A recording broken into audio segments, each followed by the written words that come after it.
నమస్తే అండి. యూట్యూబ్ ప్రేక్షకులకు నా యొక్క నమస్కారాలు. ఈ మరుగుమందు చూశారండి, ఇది మనకు కడుపుకు పెట్టే మరుగుమందు అన్నమాట. ఇది అన్నంలో కానీ, కూరలో కానీ, చికెన్లో కానీ, మటన్లో కానీ, జ్యూస్లో కానీ పెట్టచ్చు. ఇది కడుపుకు పెట్టే మరుగుమందు వస్తుంది.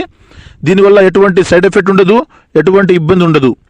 దీంతో పాటు చాలా సంవత్సరాలు చెడిపోయిన భార్య భర్తలు కానీ, ప్రేమికుల్ని కానీ, పిల్లల్ని కానీ నేను కేవలం 7 రోజుల్లో మన వశమయ్యేటట్టు చేస్తాను అనమాట. నాకు చాలామంది చెప్పారు, గురుగారు అక్కడ పూజ చేయించినాం, ఇక్కడ పూజ చేయించినాం, ఎక్కడ చేయించినా పని కాలేదు, మరి మీ కాడ పని అవుతుందో కాదు అని. నేను 100కు 100% గ్యారెంటీతో ఇస్తాను అనమాట. 100కు 100% గ్యారెంటీతో ఇస్తాను. మీకు ఎటువంటి సమస్య ఉన్నా, ఇబ్బంది ఉన్నా, స్క్రీన్ మీద ఉన్న నెంబర్కి మీరు ఫోన్ చేసి నాతోటి మాట్లాడుకొని మీ సమస్యను పరిష్కరించుకోవచ్చు. మీరు మా ఛానల్ని మొదటిసారిగా చూస్తున్నట్టయితే లైక్ చేయండి, షేర్ చేయండి, కామెంట్ చేయండి, సబ్స్క్రైబ్ చేయడం మాత్రం మర్చిపోబాకండి. తప్పకుండా సబ్స్క్రైబ్ చేసుకోండి. సబ్స్క్రైబ్ చేసుకోవడం వల్ల నా ప్రతి ఒక్క వీడియో మీకు నోటిఫికేషన్ ద్వారా రావడం జరుగుతుంది.